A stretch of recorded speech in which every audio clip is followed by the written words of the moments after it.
Matagal nang lumipas ang panahon ng mga diwata at mga reyna, ngunit sa dilim na unti-unting bumabalot sa Encantadia, may isang pangalan ang mulit-muling binubulong ng hangin. Haraminea, ang dating reyna ng Lireo, ang unang tagapangalaga ng liwanag. At sinumang nakakita sa kanyang lakas ay hindi kailanman nakalimot. Ngunit ngayon, siya ay hindi na lamang isang reyna. Siya na si Dayandara, ang bathala ng pagkabuhay. Bago tuluyang naubos ang hininga ni Batalang Emre, nakita niya ang anino ng unos. Naramdaman niya ang pagbalik ng isang puwersang minsang nagpatigil sa mundo. Si Gargan, ang batalang tagapagwasak, na handang buhayin muli ang mga nilalang na kayang magpabagsak sa mga kaharian. Kaya bago pa dumating ang kadiliman, ginawa ni Emre ang huling hakbang na magliligtas sa lahat. Muling ibinangon niya si Haraminea at ginawang bataluma ng buhay. Isang diyosang ang mismong hininga ay kayang bumalikwas sa kamatayan. Isang puwersang kayang pumukaw sa mga sangagre, buhayin ang nawalang mga mundo, at harapin ang muling pagbukas ng pintuan ng kadiliman. At dito, nagsisimula ang bagong yugto ng Encantadia. Ito ang pagbabalik ng bataluma ng buhay. Bago natin simulan ang alamat na sasakop muli sa buong Encantadia, baka pwede namang mag-like, mag-subscribe at i-hit ang notification bell para lagi kang kasama sa bawat pagbangon ng mga bathala at sangagre. Ngayon, simulan natin ang kwento. Mula sa pagbabalik ni Dayandara, bathala ng buhay. Sa loob ng libu-libong taon, sarado ang lumang dambana sa ilalim ng Lireo, ang unang templo ng mga diwata, ang pinagmulan ng 4 na brilyante, at ang unang pinangyarihan ng sumpang naghiwalay sa liwanag at kadiliman. Walang mortal, diwata o sangagre ang naglakas loob pumasok dito, sapagkat ang bawat pinto ay binabantayan ng kapangyarihang huling ginamit ni Emre. Ngunit sa gabing iyon, kung kailan nanginginig ang Encantadia sa pagbangon ng isang sigaw mula sa kailaliman, bumuka ang mga batong parang humihinga.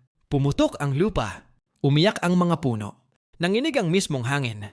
At sa gitna ng lahat ng ito, may isang sinag na kumawala, puti, ginto, at bughaw na magkahalong parang ilog ng buhay.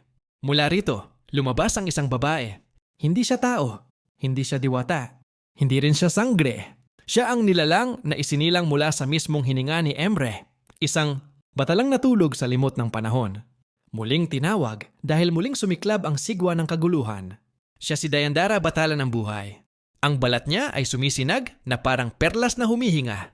Ang buhok ay umaagos na parang tubig ng ilog ng kaluwalhatian. At ang mga mata niya, gintong siklab na tumatagos hanggang kaluluwa. Sa unang pagdilat niya, nakita niya ang mundo sa paraan na hindi nakikita ng iba. Ang mga puno ay may pulso, ang lupa ay may hininga. Ang bawat nilalang ay may ilaw na kumikislap, humihina o lumalakas. Ngunit may isang liwanag ang halos wala na. Isang liwanag na parang nilalamon ng walang hanggan. Ang Encantadia. Dinig niya ang bulong ng hangin. Nagbalik ka, Dayandara. Dahil ang kadiliman ay nagising. Ang pagkabangon ng Batalang Gargan. Sa kabilang dulo ng mundo, sa pusod ng bundok na tinatakan ng mga ninunang bathala, may nabasag na dumadagundong na parang malakas na tibok ng puso. Pumutok ang lupa sa ilalim ng inkandor. Sumirit ang apoy na kulay itim at pula. At mula sa apoy, tumindig ang isang halimaw na minsang sinamba ng mandirigma at kinatakutan ng mundo. Batalang Gargan, ang tagapagwasak. Ang buong katawan niya ay parang binuo mula sa abo at lava. Ang mga mata niyang tila dalawang kailaliman ay nagliliyab sa puot. At ang tinig niya ay parang halakhak ng sirang bituin. Sa unang sandali ng kanyang pagbabalik, itinuro niya ang kamay sa lupa. Dumagundong ang sigaw ng kamatayan. Sumirit ang pulang kidlat at sa kanyang likuran, bumangon ang isang nilalang na pinaniniwala ang hindi na kailanman magbabalik. Hagorn. Pero hindi ito ang Hagorn na nakilala ng mga sangagre. Ang balat nito ay bakal na nababalot ng itim na enerhiya. Ang mga matay wala ng bahid ng tao. Puro galit, puro uhaw sa paghihiganti. At hindi pa siya nag-iisa. Mula sa anino, lumitaw ang isang nilalang na mas nakakakilabot pa. Payat, mahaba ang mga galaw, at parang nilikha mula sa mismong gabing walang bituin. Ang batala ng Balaak. Hindi siya naglalakad. Dumudulas siya sa espasyo, parang aninong may sariling buhay. Wala itong mukha, tanging guwang na itim. Ang boses nito'y dumadagundong mula sa lahat ng direksyon. Ang kapalaran ay nabuksan. Ang kadiliman ay muling nagtatayo ng trono. Tumawa si Gargan, isang tawa na parang nagbabasag ng lupa. Kung may bathala ng buhay Nararapat lamang na ang pagwasak at Balaak ay muling maghari. Ang huling gawa ni Emre. Sa itaas ng lahat, sa pinakatahimik na bahagi ng kalangitan, marahang naglalaho ang hugis ni Emre. Mahina na siya, malamig na ang kapangyarihan niya, at ramdam niyang hindi niya na muling makakayanan pa ang pagbalanse ng mundo. Ngunit may isa pa siyang kailangang gawin. Isang batalang dapat bumalik, isang ina, isang reyna, isang haligi ng Encantadia. Kaya bago siya tuluyang maglaho, tinawag niya ang nakahimlay na espiritu ng isang matagal nang namayapa, inang Reyna Minia. At sa isang iglap, nabuksan ang mata ng dating reyna ng Lireo. Ngunit iba na siya. Hindi na siya mortal. Hindi na siya diwata. Hindi na siya basta reyna. Isa na siyang bathala ng buhay. Halos kaaboy ng kapangyarihan ni Dayandara. Tumindig siya, maliwanag, marangal, at may bigat ng libong propesya sa kanyang mga mata. Emre, ibulong niya. Bakit ako? Mahina ngunit malinaw ang sagot. Dahil darating ang digmaan na hindi kayang harapin ng iisang bathala lang. Ang unang misyon, ang pagbubuhay kay Amihan. Nang marinig ni Dayandara ang pangalang Amihan, kusang kumilos ang kanyang kapangyarihan para bang ang hangin mismo ay gumagabay sa kanya. Pumunta siya sa lumang bulwagan ng 4 na brilyante. Nang ipinikit niya ang kanyang kamay, kumalat ang gintong pulso sa paligid. Ang hangin ay lumamig at sa gitna ng liwanag may isang figurang muling nabuo, Amihan, ang tagapangalaga ng brilyante ng hangin. Ang mandirigmang inalayan ng buhay para sa Encantadia. Tumilat siya, hingal, nanginginig, ngunit puno ng matinding lakas ng loob. Sino ka? Tanong niya, hawak ang espada. Ngumiti si Dayandara. Ako ang batala ng buhay. Pero hindi na sila nagtagal. Ramdam nilang may kailangan pang buhayin. Isang nilalang na may dugo ng digmaan at apoy. Ang pagpunta sa Balaak. Pumunta sila sa lupaing tinawag na Balaak. Isang lugar na hindi dapat nilalakaran ng kahit sinong nilalang. Sapagkat kaya nitong guluhin ang kapalaran ng kahit sino. At doon, sa gitna ng malikot na anino, tinangka ni Dayandara at Minia na buhayin ang dalawang mahalaga. Lira, anak ni Amihan. Dea, bunsong anak ni Minia, ang apo niyang mahal. Ginamit nila ang buong kapangyarihan nila. Ginto, puti, bughaw, liwanag na parang sumasakal sa dilim. Ngunit, walang tumugon. Tumawa ang batala ng Balaak. Hindi sila maaaring bumalik. May bago nang kumakain sa kanilang kapalaran. Napasigaw si Amihan, napaluhod. Maging si Minia ay napatikom ng kamao, hawak ang sakit na hindi niya kayang tanggalin. Ngunit bago pa sila lamunin ng pagkadurog, may liwanag mula sa Hathoria ang biglang sumiklab. Ang pagkabalik ng Ivitri ni Mira. Si Mira, anak ni Prina, ay nakadapang umiiyak sa nawasak na lupain ng Hathoria. Durog ang kanyang Ivtre, ang apoy ng kapangyarihan niya. Punit ang lupa. Walang natira kundi abo. Hanggang biglang nagningning ang paligid. Mainit, maliwanag, tulad ng bagong umuusbong na araw.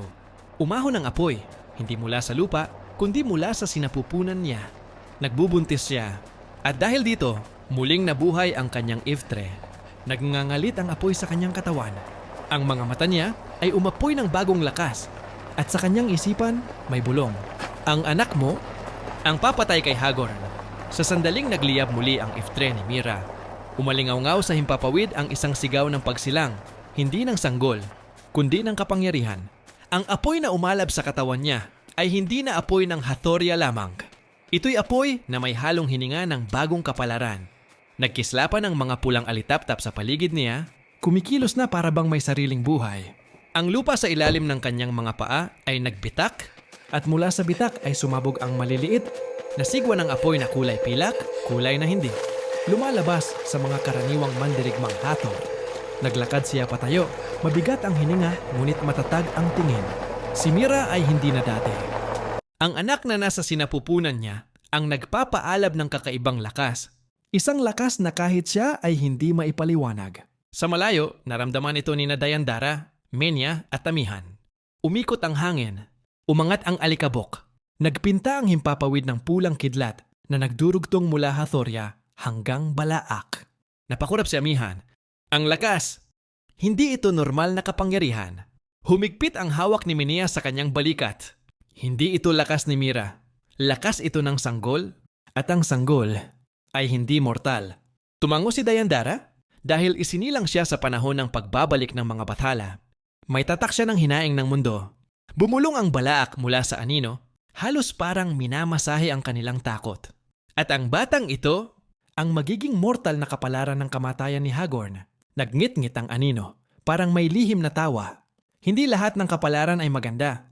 Ngunit ang ilang nilalang, ipinapanganak para pumatay. Si Amihan ay natigilan, hindi matukoy kung dapat matuwa o mangamba. Kung ganon, ang batang iyon ang magiging sandata natin laban sa kadiliman. Ngunit umiling si Dayandara. Ang kapalaran ay hindi simpleng isinasandata. At ang isang buhay na ipinapanganak para pumatay ay kapalarang maaari ring maging sumpa para sa kanyang sarili. Ang pagtitipon ng mga dugo. Mula sa gitna ng Balaak, pumailan lang ang malamig na hangin. Nagbago ang timpla ng paligid. Ang dilim ay humaba, umikot. At mula dito ay lumitaw ang isang bilog na bato. Kumikinang na parang hinubog sa gabi. Kapag ang sanggol ay isinilang, sabi ng Balaak, hindi sapat na siya'y buhay. Kailangan niyang pagtibayin ang dugong taglay niya. Nagtaas ng tingin si Amihan. Anong ibig mong sabihin? Ngumiti ang anino. Ang anak ng Hathor at Diwata ay ipinapanganak na may hatiang kaluluwa. Upang siya ay maging handa sa pakikidigma kay Hagorn, kailangan niyang makumpleto ang kanyang pagbubukas. Si Minia ang unang nakaunawa. Kumirot ang kanyang dibdib. Ang pagbubukas, ang sagradong ritual ng mga sinaunang nilalang. Ritual na maaaring pumatay sa sanggol kung hindi siya handa. Tumango ang Balaak walang emosyon. Ganun na nga. Ang sanggol ay ipapanganak na may dalawang tadhana. Ang maging tagapagligtas o ang maging halimaw na mas masahol pa kay Hagorn. Napatingin sila kay Dayandara. Ang kanyang mga mata ay kumislap ng lungkot at determinasyon. Kung ganon, kailangan natin protektahan ang sanggol hanggang oras ng pagbubukas. Sa kabilang bahagi ng Encantadia, sa teritoryong nilamunan ng Abo at Pulang Kidlat, nakatayo si Gargan. Sa kanyang likuran, hawak ni Hagorn ang bago niyang nalalamig na espada. Hinubog mula sa kadiliman mismo. Sa kanan niya ay nakalutang ang batalang Balaak, parang aninong nakangisi sa likod ng bawat pangyayari. May bagong nilalang, sabi ni Balaak. Isang buhay na hindi natin kontrolado. Humalakak si Gargan. At katawa-tawa, may batang ipinapanganak para patayin ang aking hukbo? Isang sanggol laban sa kapangyarihan ko. Ngumiti ang Balaak. Hindi ordinaryong sanggol. Kapalarang tinataka ng mismong lupa. At kapag lumaki siya, siya ang papatay kay Hagorn. Biglang nagbago ang mukha ni Hagorn. Parang nasapawan ng 1,000 taon ng galit ang kanyang isip. Walang maaaring pumatay sa akin. Sigaw niya. Hindi ako mamamatay sa kamay ng hindi pa ipinapanganak. Ngunit nakangiti si Gargan. Unti-unting nababalot ng pulang apoy ang buong katawan. Kung ganon, hanapin natin ang ina. Hanapin natin ang sanggol. At tapusin natin ang kapalaran bago pa ito magsimula. Sa isang iglap, yumuko ang buong hukbo ng muling buhay na mandirigma sa paanan niya. Mga bangkay na pinabangan muli ni Gargan. Naglalakad na parang mga aninong nagugutom sa dugo. Ang tatakok mga batala. Sa Lireo, habang iniingatan ni Dayandara at Minia ang hininga ng mundo, biglang lumiwanag ang buong palasyo. Umangat ang mga lumang simbolo sa mga pader. At isa-isang nagsipilantik ang mga ito, parang binubuhay ng kapangyarihang hindi pa nila naramdaman noon. Ang mga simbolong ito, bulong ni Amihan, hindi lumilinaw hanggat walang batalang nagbubukas nito. Tumango si Dayandara. Ito ang mga sinaunang tatak. Nakaukit dito ang mga kapalarang matagal nang nakatago sa mundo. Tumalikod siya, hinarap ang malaking arko sa gitna ng bulwagan. Nang ilagay niya ang kamay niya sa bato, ang buong Lireo ay yumanig. Umangat ang mga simbolo. Kumislap ang brilyo. At mula sa bato'y lumabas ang 4 na sinaunang larawan. 1. Isang batala ng buhay. May gintong liwanag, si Dayandara. 2. Isang batala ng dilim. May pulang tunaw na anino, si Gargan. 3. Isang batala ng kapalaran. Aninong walang mukha, si Balaak. 4. At isang nilalang na natatakpan ng apoy. Isang sanggol. Namilog ang mga mata ni Amihan. Halos walang tinig. Ang sanggol! Nakasulat na! Tumango si Menya. At hindi ito basta sanggol. Siya ang bagong timpalak ng mundo. Ang mga nalalapit na madugong gabi. Sa malayong bahagi ng Lireo, naramdaman nila ang paglapit ng isang napakalaking kapangyarihan. Hahati sa lupa at magbubukas ng digmaan. Kumidlat ang langit. Umikot ang hangin. Uminit ang lupa. At sa gitna ng kaguluhan, mariing huminga si Dayandara. Nagsisimula na ang takbo ng ikalawang digmaang bathala. Ang hangin sa Lireo ay naging mabigat, parang may nakalambitin na sigaw na hindi pa inilalabas. Sa bawat sandaling lumilipas, lumalakas ang presensya ng kadiliman na papalapit. Hindi pa man pumapasok ang gabi, ang langit ay nanlilimahid na sa pulang ulap, tila dugo na nilubog sa apoy. Tumayo si Dayandara sa ibabaw ng tore ng Lireo, pinagmamasdan ang mundo na unti-unting nag-iiba ang himig. Sa kanyang tabi, nakalutang si Minia, batala na ngayon ng buhay at sariling patuloy na nagbabago ang kapangyarihan. Sa likod nila, hawak ang espada at kumakabog ang dibdib. Si Amihan, sangre muling nabuhay, tanglaw ng hangin. Malapit na sila, sabi ni Amihan. Hinahaplos ng malamig na simoy ang mga pakpak ng kanyang lakas. Ramdam ko ang pagyanig ng lupa. Si Gargan, si Hagorn, papunta sila dito? Ngunit umiling si Dayandara, mahina ngunit matatag. Hindi sila papunta sa Lireo. Napasinghap si Amihan. Kung ganon, saan? Dumingon si Dayandara, nakatingin sa timog, kung saan sumisirit ang pulang liwanag mula sa malayo. Papunta sila kay Mira, ang paghabol sa Hathoria. Sa loob ng Hathoria, naglalakad si Mira sa gitna ng abo. Hawak ang kanyang tiyan na kumikirot, humihigpit, umiinit. Ang sanggol sa kanyang sinapupunan ay hindi pangkaraniwang bata. At bawat pag-ikot ng kapangyarihan, nito ay halos punitin ng kanyang katawan. Ngunit lumalakad pa rin siya. Hindi dahil malakas siya. Hindi dahil handa siya. Kundi dahil hindi siya nag-iisa.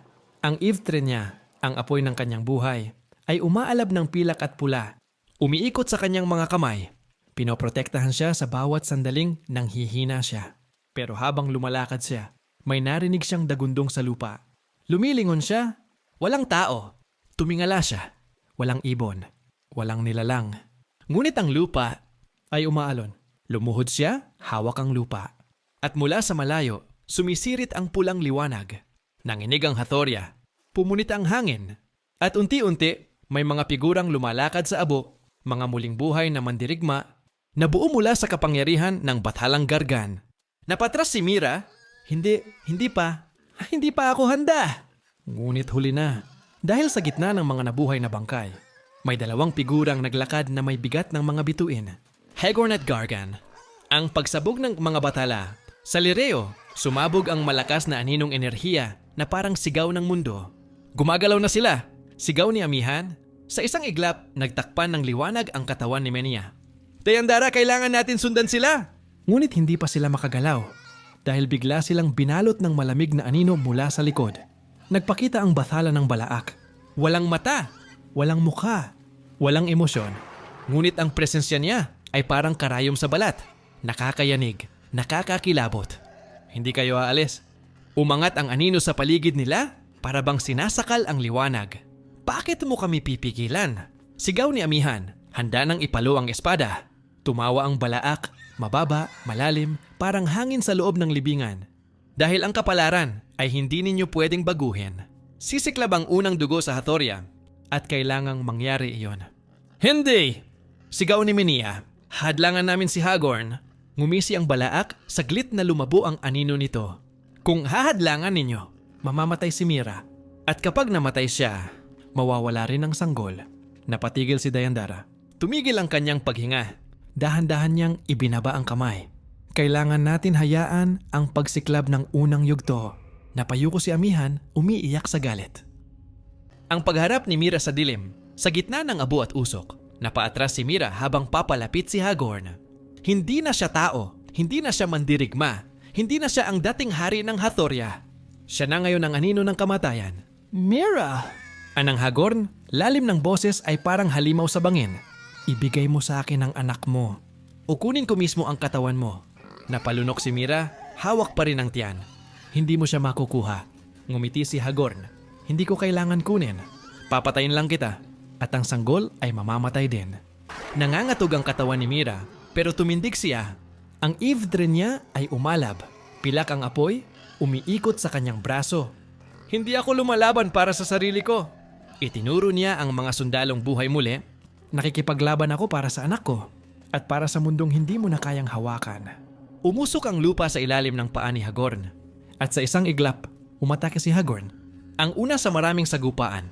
Tumama ang espada ni Hagorn sa lupa at ang puwersa nito'y nagpasabog ng ilang metrong bilog ng bato at tabo. Lumipad si Mira, Humampas sa isang sirang haligi, ngunit bago siya bumagsak, umahon ang Ivtre niya at yumakap sa kanyang katawan. Nagulat si Gargan. Ang kapangyarihan niya, hindi sa kanya bulong nito. Tumayo si Mira, nag-aapoy ang mga mata. Hindi. Ito ay sa anak ko.